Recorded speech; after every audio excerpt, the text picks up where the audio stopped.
ಬಂಗಾಳವನ್ನ ಹೇಗಾದ್ರೂ ಮಾಡಿ ತನ್ನ ತೆಕ್ಕೆಗೆ ತೆಗೆದುಕೊಳ್ಳಬೇಕು ಅನ್ನುವಂತಹ ಜಿದ್ದು ಬಿಜೆಪಿಗಿದೆ. ಮಮತಾ ಬ್ಯಾನರ್ಜಿ ಸವಾಲ್ ಹಾಕಿದ್ದಾರೆ, ಬೀದಿಗಿಳಿದು ಹೋರಾಟ ಮಾಡ್ತಿದ್ದಾರೆ. ಬಿಜೆಪಿ ಆಗಿರಬಹುದು, ಟಿಎಂಸಿ ಆಗಿರಬಹುದು, ನಾನಾ ರೀತಿಯ ಸರ್ಕಸ್ಗಳನ್ನ ಕಸರತ್ತನ್ನ ಮಾಡ್ತಾನೆ ಇದೆ. ಮಮತಾ ಬ್ಯಾನರ್ಜಿ ಅವರಿಗೆ ಇದು ಸಾಧ್ಯನಾ ಅಂತ ಅಮಿತ್ ಶಾ ಅವರು ಕೂಡ ಪ್ರಶ್ನೆ ಮಾಡಿದ್ರು.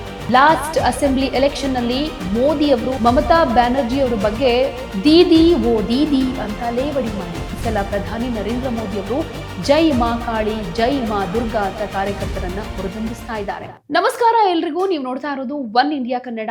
ನಾನ್ ಪ್ರತಿಮಾ. ವೀಕ್ಷಕರೇ, ನರೇಂದ್ರ ಮೋದಿ ಹಾಗೆ ಮುಖ್ಯಮಂತ್ರಿ ಮಮತಾ ಬ್ಯಾನರ್ಜಿ ಅವರ ನಡುವಿನ ಜಿದ್ದಿಯ ಹೋರಾಟ ಅಂತ ಅಂದ್ರೆ ಮೇ 23ಕ್ಕೆ ನಡೆಯುವಂತಹ ಪಶ್ಚಿಮ ಬಂಗಾಳದ ಎಲೆಕ್ಷನ್. ಕೇಂದ್ರ ಸರ್ಕಾರ ಹಾಗೆ ಪಶ್ಚಿಮ ಬಂಗಾಳ ಸರ್ಕಾರದ ನಡುವಿನ ಸಂಘರ್ಷ ಬಂಗಾಳವನ್ನ ಹೇಗಾದ್ರೂ ಮಾಡಿ ತನ್ನ ತೆಕ್ಕೆಗೆ ತೆಗೆದುಕೊಳ್ಳಬೇಕು ಅನ್ನುವಂತಹ ಜಿದ್ದು ಬಿಜೆಪಿಗಿದೆ. ಅದಕ್ಕಾಗಿ ನಾನಾ ಸರ್ಕಸ್ ಮಾಡ್ತಾ ಇದೆ. ಪ್ರಾಣ ಹೋದ್ರೂ ಸರಿನೇ, ಬಂಗಾಳ ಬಿಡೋದಿಲ್ಲ ಅನ್ನೋ ರೀತಿಯಲ್ಲಿ ಮಮತಾ ಬ್ಯಾನರ್ಜಿ ಸವಾಲ್ ಹಾಕಿದ್ದಾರೆ, ಬೀದಿಗಿಳಿದು ಹೋರಾಟ ಮಾಡ್ತಿದ್ದಾರೆ. ಈ ನೇರ ಕಾಳಗ ಏನಿದೆ, ಇದು ಬೇರೆಯವರಿಗೆ ಜಾಗ ಕೊಡೋದಕ್ಕೆ ಚಾನ್ಸೇ ಇಲ್ಲ ಅನ್ನೋ ಥರ ಇದೆ. ಪಶ್ಚಿಮ ಬಂಗಾಳದ 2026ರ ವಿಧಾನಸಭಾ ಚುನಾವಣಾ ಕಣ ದಿನದಿಂದ ದಿನಕ್ಕೆ ರಂಗೇರ್ತಾ ಇದೆ. 23ಕ್ಕೆ ಎಲೆಕ್ಷನ್ ಕೂಡ ಇರೋದ್ರಿಂದ ಬಿಜೆಪಿ ಆಗಿರಬಹುದು, ಟಿಎಂಸಿ ಆಗಿರಬಹುದು, ನಾನಾ ರೀತಿಯ ಸರ್ಕಸ್ಗಳನ್ನ ಕಸರತ್ತನ್ನ ಮಾಡ್ತಾನೆ ಇದೆ ಮತದಾರರನ್ನ ಸೆಳೆಯೋದಕ್ಕೆ. ಬಾಂಗ್ಲಾದೇಶದ ಗಡಿಗೆ ಹೊಂದಿಕೊಂಡಿರುವಂತಹ ಪಶ್ಚಿಮ ಬಂಗಾಳ ವಿಧಾನಸಭಾ ಚುನಾವಣೆ ಬಗ್ಗೆ ಈ ಸಲ ದೇಶದಲ್ಲಿ ತುಂಬಾನೇ ಕ್ಯೂರಿಯಾಸಿಟಿ ಜಾಸ್ತಿ ಇದೆ. ಇದಕ್ಕೆ ಕಾರಣ ಅನೇಕ. ಈ ಮತದಾರರ ಪಟ್ಟಿ ಸಮಗ್ರ ವಿಶೇಷ ಪರಿಷ್ಕರಣೆ ಆಗಿರಬಹುದು, ಮಮತಾ ಬ್ಯಾನರ್ಜಿಯ ಹೋರಾಟ ಆಗಿರಬಹುದು, ಬಾಂಗ್ಲಾ ನುಸುಳುಕೋರರ ಹಾವಳಿ ಆಗಿರಬಹುದು, ಹೀಗೆ ಅನೇಕ ಕಾರಣಗಳು ಸಿಗ್ತಾ ಹೋಗುತ್ತೆ. ಚುನಾವಣಾ ಕಣ ಒಂದು ರೀತಿ ಅಗ್ನಿಕುಂಡ ಇದ್ದ ಹಾಗೆ ಕದನ ಕುತೂಹಲ ಮೂಡಿಸುತ್ತೆ. ಅದರಲ್ಲೂ ಈ ಪಶ್ಚಿಮ ಬಂಗಾಳದಲ್ಲಿ 294 ವಿಧಾನಸಭಾ ಕ್ಷೇತ್ರಗಳಿವೆ. ಏಪ್ರಿಲ್ 23 ಹಾಗೆ 29ಕ್ಕೆ ಅಂದರೆ 2 ಹಂತಗಳಲ್ಲಿ ಇಲ್ಲಿ ಎಲೆಕ್ಷನ್ ನಡೆಯುತ್ತೆ. ಮತಗಳ ಎಣಿಕೆ ಮೇ 4ಕ್ಕೆ ಇರೋದ್ರಿಂದ ಮೇ 4ಕ್ಕೆ ಏನಾಗುತ್ತೆ ಅನ್ನೋದೇ ಎಲ್ರಿಗಿರೋ ಕುತೂಹಲ ಸಹಜವಾಗಿ.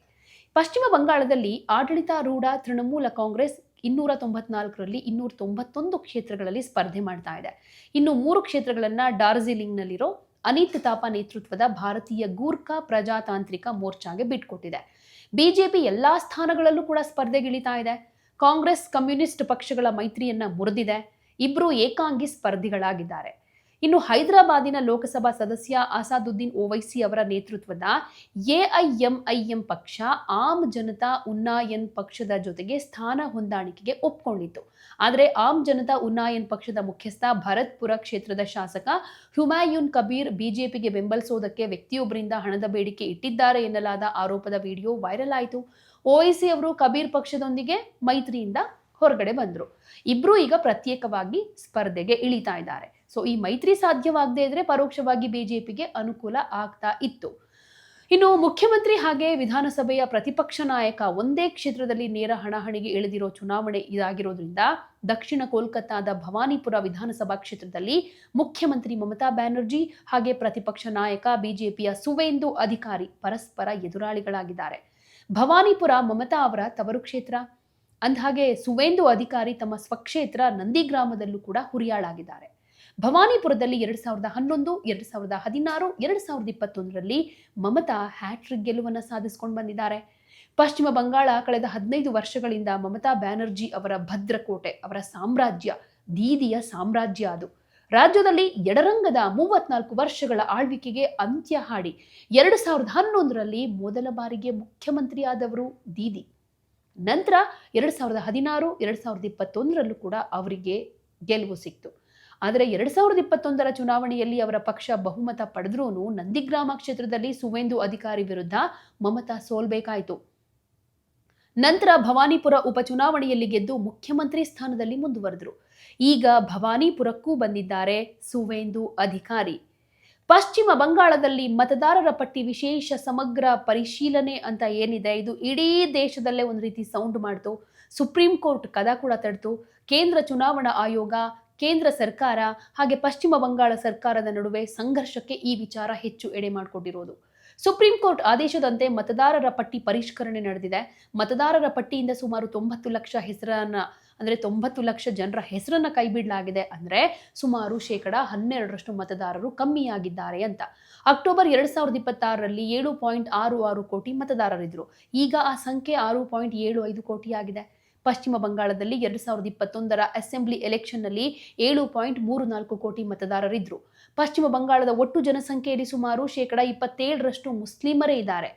ಮತದಾರರ ಪಟ್ಟಿಯಿಂದ ಕೈಬಿಡಲಾದ 90 ಲಕ್ಷ ಜನರ ಪೈಕಿ 57.47 ಲಕ್ಷ ಅಂದ್ರೆ 63%, ಹಿಂದೂಗಳು 31.1 ಲಕ್ಷ, ಮುಸ್ಲಿಮರು 3.4%. ಇದು 2021ರ ವಿಧಾನಸಭಾ ಎಲೆಕ್ಷನ್ನಲ್ಲಿ 15 ಜಿಲ್ಲೆಗಳಲ್ಲಿ ಬಿಜೆಪಿಯ ವಿರುದ್ಧ ತೃಣಮೂಲ ಕಾಂಗ್ರೆಸ್ ಗೆದ್ದ ಮತಗಳ ಅಂತರಕ್ಕಿಂತ ಅಧಿಕವಾಗಿದೆ.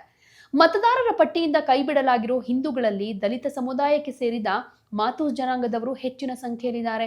ಇವರು ಮೂಲತಃ ಬಾಂಗ್ಲಾದೇಶದಿಂದ ವಲಸೆ ಬಂದವರು. ಸಿಎಎ ಅಡಿಯಲ್ಲಿ ಇವರಿಗೆ ಭಾರತೀಯ ಪೌರತ್ವ ನೀಡೋ ಭರವಸೆಯನ್ನ ಬಿಜೆಪಿ ಕೊಟ್ಟಿದೆ. ಮತದಾರರ ಪಟ್ಟಿ ಪರಿಷ್ಕರಣೆಗೆ ಬಿಜೆಪಿಗೆ ಲಾಭ ಆಗೋ ನಿರೀಕ್ಷೆಯಂತೂ ಇದ್ದೇ ಇದೆ. ಇನ್ನು ತೃಣಮೂಲ ಕಾಂಗ್ರೆಸ್ ತನ್ನ ವೋಟ್ ಬ್ಯಾಂಕ್ ರಾಜಕಾರಣಕ್ಕಾಗಿ ಬಾಂಗ್ಲಾ ನುಸುಳುಕೋರರನ್ನ ಬಳಸಿಕೊಂಡು ದೇಶದ ಡೆಮೋಗ್ರಫಿಯನ್ನೇ ಚೇಂಜ್ ಮಾಡೋದಕ್ಕೆ ಹೊರಟಿದೆ ಅನ್ನೋದು ಚುನಾವಣಾ ಪ್ರಚಾರದ ಭಾಷಣದಲ್ಲಿ ಪ್ರಧಾನಿ ನರೇಂದ್ರ ಮೋದಿ ಅವರು ಆರೋಪ ಮಾಡ್ಕೊಂಡು ಬರ್ತಿದ್ದಾರೆ. ನುಸುಳುಕೋರರ ಹಾವಳಿ ಹೀಗೆ ಕಂಟಿನ್ಯೂ ಆದ್ರೆ ಬಂಗಾಳದಲ್ಲಿ ಬಂಗಾಳಿಗಳು ತಮ್ಮ ಐಡೆಂಟಿಟಿಯನ್ನೇ ಕಳೆದುಕೊಳ್ತಾರೆ ಅನ್ನೋದು ಅವರ ಎಚ್ಚರಿಕೆ. ಪಶ್ಚಿಮ ಬಂಗಾಳ ಇಡೀ ದೇಶದಲ್ಲೇ ನುಸುಳುಕೋರರಿಗೆ ಕಾರಿಡಾರ್ ಆಗಿದೆ. ನಾವು ಅಧಿಕಾರಕ್ಕೆ ಬಂದ 45 ದಿನದಲ್ಲಿ ಬಾಂಗ್ಲಾದೇಶದ ಗಡಿ ಉದ್ದಕ್ಕೂ ಬೇಲಿ ನಿರ್ಮಿಸೋದಕ್ಕೆ ಕೇಂದ್ರ ಸರ್ಕಾರಕ್ಕೆ ಜಾಗ ಕೊಡ್ತೀವಿ, ನುಸುಳುಕೋರರನ್ನ ಹೊರದಬ್ತೀವಿ. ಮಮತಾ ಬ್ಯಾನರ್ಜಿ ಅವರಿಗೆ ಇದು ಸಾಧ್ಯನಾ ಅಂತ ಅಮಿತ್ ಶಾ ಅವರು ಕೂಡ ಪ್ರಶ್ನೆ ಮಾಡಿದ್ರು. ಚುನಾವಣಾ ಪ್ರಚಾರದಲ್ಲಿ ಬಾಂಗ್ಲಾ ನುಸುಳುಕೋರರ ಹಾವಳಿಯೇ ಪ್ರಮುಖ ಸಂಗತಿಯಾಗಿ ಕಾಣಿಸ್ಕೊಳ್ತಾ ಇದೆ. ಮಮತಾ ಬ್ಯಾನರ್ಜಿ ಅವರಿಗೆ ಅವರ ಸರ್ಕಾರದ ಕಲ್ಯಾಣ ಕಾರ್ಯಕ್ರಮಗಳೇ ಶಕ್ತಿ. ಕನ್ಯಾಶ್ರೀ ಅಂದ್ರೆ ಹೆಣ್ಣು ಮಕ್ಕಳ ಶಿಕ್ಷಣಕ್ಕೆ ಆರ್ಥಿಕ ನೆರವು ಕೊಡೋ ಯೋಜನೆ, ಸಬ್ಬೂಜು ಸಾಥಿ ಇದು ವಿದ್ಯಾರ್ಥಿಗಳಿಗೆ ಸೈಕಲ್ ಕೊಡೋ ಯೋಜನೆ, ಲಕ್ಷ್ಮೀ ಭಂಡಾರ್ ಇದು ಸ್ತ್ರೀಯರಿಗೆ ಪ್ರತಿ ತಿಂಗಳು ಆರ್ಥಿಕ ನೆರವು ಕೊಡೋ ಯೋಜನೆ, ಇನ್ನು ಸ್ವಸ್ಥ್ಯ ಸಾಥಿ, ಯುವ ಸಾಥಿ ಇವು ತೃಣಮೂಲ ಕಾಂಗ್ರೆಸ್ ಸರ್ಕಾರದ ಜನಪ್ರಿಯ ಕಾರ್ಯಕ್ರಮಗಳು. ಮಮತಾ ಬ್ಯಾನರ್ಜಿ ಒಂದ್ ರೀತಿ ಮಾಸ್ ಲೀಡರ್ ಆಗಿ ಕಾಣಿಸ್ಕೊಂಡಿರೋದು, ಬೇರು ಮಟ್ಟದ ನಾಯಕಿ ತಮ್ಮ ರಾಜಕೀಯ ಎದುರಾಳಿಗಳ ವಿರುದ್ಧ ಬೀದಿಯಲ್ಲಿ ನಿಂತು ಸಮರ ಸಾರುವ ಸ್ಟ್ರೀಟ್ ಫೈಟರ್ ಅಂತಾನೆ ಹೆಸರುವಾಸಿ. ಪಶ್ಚಿಮ ಬಂಗಾಳದ ಅಗ್ನಿ ಕನ್ಯೆ ಅಂತಾನು ಹೇಳಬಹುದು. ರಾಜ್ಯಪಾಲರು ಕೇಂದ್ರ ಸರ್ಕಾರದ ತನಿಖಾ ಸಂಸ್ಥೆಗಳನ್ನ ಎದುರಿಸಿ ನಿಂತಿದ್ದಾರೆ. ಬೂತ್ ಮಟ್ಟದಲ್ಲಿ ತೃಣಮೂಲ ಕಾಂಗ್ರೆಸ್ಸಿನ ಸಂಘಟನೆ ಅವರಿಗೆ ತುಂಬಾನೇ ಹೆಲ್ಪ್ಫುಲ್ ಆಗ್ತಾ ಇದೆ. ಇನ್ನು ಮಮತಾ ಅವರ ಸರ್ಕಾರದ ಬಗ್ಗೆ ಋಣಾತ್ಮಕ ಅಂಶಗಳು ಕೂಡ ಇದೆ. ಭ್ರಷ್ಟಾಚಾರ, ಆಡಳಿತ ವೈಫಲ್ಯ, ಕಾನೂನು ಮತ್ತು ಸುವ್ಯವಸ್ಥೆ ಕಾಪಾಡೋದಕ್ಕೆ ಫೇಲ್ಯೂರ್ ಆಗಿದೆ ಅನ್ನೋದು, ಕೈಗಾರಿಕಾ ಅಭಿವೃದ್ಧಿಯಲ್ಲಿ ಹಿನ್ನಡೆಯಾಗಿರೋದು ಮಮತಾ ಸರ್ಕಾರವನ್ನ ಕಾಡ್ತಾ ಇದೆ. ಇನ್ನು ಬಿಜೆಪಿ ತನ್ನ ಪ್ರಣಾಳಿಕೆಯಲ್ಲಿ ಮಹಿಳೆಯರು ಹಾಗೆ ನಿರುದ್ಯೋಗಿ ಯುವಕರಿಗೆ ತೃಣಮೂಲ ಕಾಂಗ್ರೆಸ್ ಸರ್ಕಾರ ನೀಡೋದಕ್ಕಿಂತ ದುಪ್ಪಟ್ಟು ಆರ್ಥಿಕ ನೆರವು ಕೊಡೋ ಭರವಸೆ ಕೊಟ್ಟಿದೆ. ಪಶ್ಚಿಮ ಬಂಗಾಳದಲ್ಲಿ ಅಧಿಕಾರಕ್ಕೆ ಬಂದ 6 ತಿಂಗಳಲ್ಲಿ ಸಮಾನ ನಾಗರಿಕ ಸಂಹಿತೆ ಜಾರಿಯ ಮಾತನ್ನು ಕೂಡ ಕೊಟ್ಟಿದೆ. ಆದರೆ ಬಿಜೆಪಿ ಮುಖ್ಯಮಂತ್ರಿ ಅಭ್ಯರ್ಥಿಯನ್ನ ಇನ್ನೂ ಬಿಂಬಿಸಿಲ್ಲ. ಮಮತಾ ಬ್ಯಾನರ್ಜಿ ಅವರಿಗೆ ಸರಿಸಮಾನವಾಗಿ ವರ್ಚಸ್ಸಿರೋ ನಾಯಕ ಬಿಜೆಪಿಯಲ್ಲಿಲ್ಲ. ಹೀಗಾಗಿನೇ ಪ್ರಧಾನಿ ನರೇಂದ್ರ ಮೋದಿ ಅವರು ಎಲ್ಲ 294 ಕ್ಷೇತ್ರಗಳಲ್ಲಿ ತಾವೇ ಸ್ಪರ್ಧಿಸಿರೋದಾಗಿ ಭಾವಿಸಿ ಮತ ಹಾಕಿ ಅಂತ ಮನವಿ ಮಾಡ್ಕೊಳ್ತಾ ಇದ್ದಾರೆ. ಇತ್ತ ಮಮತಾ ಬ್ಯಾನರ್ಜಿ ಅವರು ಕೂಡ ಎಲ್ಲಾ ಕ್ಷೇತ್ರಗಳಲ್ಲೂ ತಾವೇ ಅಭ್ಯರ್ಥಿ ಅಂತ ತಿಳ್ಕೊಂಡು ಮತ ನೀಡಿ ಅಂತ ಬೇಡಿಕೆ ಇಡ್ತಿದ್ದಾರೆ, ಮನವಿ ಮಾಡ್ಕೊಳ್ತಾ ಇದ್ದಾರೆ. ಇಡೀ ಚುನಾವಣಾ ಕಣ ಪ್ರಧಾನಿ ನರೇಂದ್ರ ಮೋದಿ ಹಾಗೂ ಮುಖ್ಯಮಂತ್ರಿ ಮಮತಾ ಬ್ಯಾನರ್ಜಿ ಅವರ ನಡುವಿನ ಮುಖಾಮುಖಿ ಕದನ ಆಗಿದೆ. ಲಾಸ್ಟ್ ಅಸೆಂಬ್ಲಿ ಎಲೆಕ್ಷನ್ ನಲ್ಲಿ ಮೋದಿ ಅವರು ಮಮತಾ ಬ್ಯಾನರ್ಜಿ ಅವರ ಬಗ್ಗೆ ದೀದಿ ಓ ದೀದಿ ಅಂತ ಲೇವಡಿ ಮಾಡಿದ್ರು. ಇದು ಚುನಾವಣೆಯಲ್ಲಿ ಪ್ರತಿಕೂಲ ಪರಿಣಾಮವನ್ನ ಉಂಟು ಮಾಡಿತ್ತು. ಈ ಸಲ ಬಿಜೆಪಿ ನಾಯಕರು ಮಮತಾ ವಿರುದ್ಧ ನೇರವಾಗಿ ವಾಗ್ದಾಳಿ ಮಾಡ್ತಾ ಇಲ್ಲ, ಎಚ್ಚರಿಕೆಯ ಹೆಜ್ಜೆಯನ್ನ ಇಡ್ತಾ ಇದ್ದಾರೆ. ತೃಣಮೂಲ ಕಾಂಗ್ರೆಸ್ ಈ ಹಿಂದಿನ ಚುನಾವಣೆಯನ್ನ ಹೊರಗಿನವರು ಮತ್ತು ಸ್ಥಳೀಯರ ನಡುವಿನ ಹೋರಾಟ ಅಂತ ಬಿಂಬಿಸಿತ್ತು. ಈ ಸಲ ಬಿಜೆಪಿ ಸ್ಥಳೀಯ ನಾಯಕರು ಮುಂಚೂಣಿಯಲ್ಲಿ ಇರೋ ಹಾಗೆ ನೋಡ್ಕೊಂಡಿದೆ. ಮಮತಾ ಬ್ಯಾನರ್ಜಿ 2011ರಲ್ಲಿ ಅಧಿಕಾರಕ್ಕೆ ಬಂದ ಮೇಲೆ ಅವರ ಸ್ಲೋಗನ್ ಮಾ ಅಂದ್ರೆ ತಾಯಿ, ಮಾಟಿ ತಾಯಿನಾಡು ಅಂತ, ಮಾನುಷ್ ಅಂದ್ರೆ ಜನರು, ಬಂಗಾಳಿ ಅಸ್ಮಿತೆ ತೃಣಮೂಲ ಕಾಂಗ್ರೆಸ್ಸಿನ ಟ್ರಂಪ್ ಕಾರ್ಡ್. ಬಿಜೆಪಿ ಈಗ ಚುನಾವಣಾ ಪ್ರಚಾರದಲ್ಲಿ ಎಚ್ಚೆತ್ತುಕೊಂಡಿದೆ. ಕಳೆದ ಎಲೆಕ್ಷನ್ ನಲ್ಲಿ ಬಿಜೆಪಿ ಕಾರ್ಯಕರ್ತರು ಜೈ ಶ್ರೀರಾಮ್ ಅಂತ ಹೇಳ್ತಾ ಇದ್ರು. ಈ ಸಲ ಪ್ರಧಾನಿ ನರೇಂದ್ರ ಮೋದಿ ಅವರು ಜೈ ಮಾ ಕಾಳಿ, ಜೈ ಮಾ ದುರ್ಗಾ ಅಂತ ಕಾರ್ಯಕರ್ತರನ್ನ ಹುರಿದುಂಬಿಸ್ತಾ ಇದ್ದಾರೆ. ಇದು ಬಿಜೆಪಿ ಬಂಗಾಳದ ಸಂಸ್ಕೃತಿಯೊಂದಿಗೆ ಬೆರ್ತಿದೆ ಅನ್ನೋದನ್ನ ಬಿಂಬಿಸೋ ಪ್ರಯತ್ನ ಕೂಡ ಆಗಿದೆ. ಪಶ್ಚಿಮ ಬಂಗಾಳದಲ್ಲಿ 2016ರ ವಿಧಾನಸಭಾ ಎಲೆಕ್ಷನ್ ನಲ್ಲಿ ಟಿಎಂಸಿ 211 ಸ್ಥಾನ ಗಳಿಸಿತ್ತು, ಅಂದ್ರೆ 45.6% ಮತಗಳಿಕೆ. ಕಾಂಗ್ರೆಸ್ 44 ಅಂದ್ರೆ 12.4. CPIM 26 ಅಂದ್ರೆ 20.1%, ಬಿಜೆಪಿ ಕೇವಲ 3 ಮಾತ್ರ ಗೆದ್ದಿದ್ದು, 10.3% ಅಂದ್ರೆ ಕೇವಲ 3 ಸ್ಥಾನಗಳನ್ನ ಮಾತ್ರ ಪಡ್ಕೊಂಡಿತ್ತು. ವಿಧಾನಸಭೆಗೆ 2021ರಲ್ಲಿ ನಡೆದ ಎಲೆಕ್ಷನ್ ನಲ್ಲಿ ತೃಣಮೂಲ ಕಾಂಗ್ರೆಸ್ 213 ಅಂದ್ರೆ 48.5% ಮತಗಳನ್ನ ಪಡ್ಕೊಂಡಿದ್ರೆ ಬಿಜೆಪಿ 77 ಕ್ಷೇತ್ರಗಳನ್ನ ಗೆದ್ಕೊಂಡಿತ್ತು. ಬಿಜೆಪಿ ಅಸ್ಸಾಂ, ಒಡಿಸ್ಸಾ ಗೆದ್ದಾಗಿದೆ. ಈಗ ಪಶ್ಚಿಮ ಬಂಗಾಳ ಗೆಲ್ಲೋದಕ್ಕೆ ಹೊರಟಿದೆ. ಆದ್ರೆ ಅದಷ್ಟೊಂದು ಈಸಿ ಅಲ್ಲ ಅನ್ನೋದು ಬಿಜೆಪಿಗೂ ಗೊತ್ತಿದೆ. ಪಶ್ಚಿಮ ಬಂಗಾಳದಲ್ಲಿ ಮೇ 4ಕ್ಕೆ ಯಾವ ಪಕ್ಷದ ಸರ್ಕಾರ ಅಸ್ತಿತ್ವಕ್ಕೆ ಬರುತ್ತೆ ಅನ್ನೋದು ಮಾತ್ರ ಗೊತ್ತಾಗೋದಿಲ್ಲ. ಬಂಗಾಳದ ರಾಜಕಾರಣದ ದಿಕ್ಕು ಎತ್ತ ಸಾಗಿದೆ ಅನ್ನೋದು ಕೂಡ ನಿರ್ಧಾರ ಆಗತ್ತೆ. ಈ ಸಲ ಏನಾದರೂ ಬದಲಾವಣೆಯನ್ನ ಬಯಸ್ತಾರಾ ಪಶ್ಚಿಮ ಬಂಗಾಳದ ಮತದಾರರು? ಕಾದು ನೋಡೋಣ. ಯಾವುದೇ ಸುದ್ದಿಯ ಅಪ್ಡೇಟ್ ಅನ್ನ ಮಿಸ್ ಮಾಡ್ಕೊಳ್ಬಾರ್ದು ಅಂದ್ರೆ ಈಗ್ಲೇ ಒನ್ ಇಂಡಿಯಾವನ್ನ ಸಬ್ಸ್ಕ್ರೈಬ್ ಮಾಡಿ. ನಿಮಗೆ ಬೇಕಾದ ಭಾಷೆಯಲ್ಲಿ ಎಲ್ಲಾ ಸುದ್ದಿ ತಿಳಿಬೇಕು ಅಂದ್ರೆ ಒನ್ ಇಂಡಿಯಾ ಆಪ್ ಅನ್ನ ಡೌನ್ಲೋಡ್ ಮಾಡ್ಕೊಳ್ಳಿ.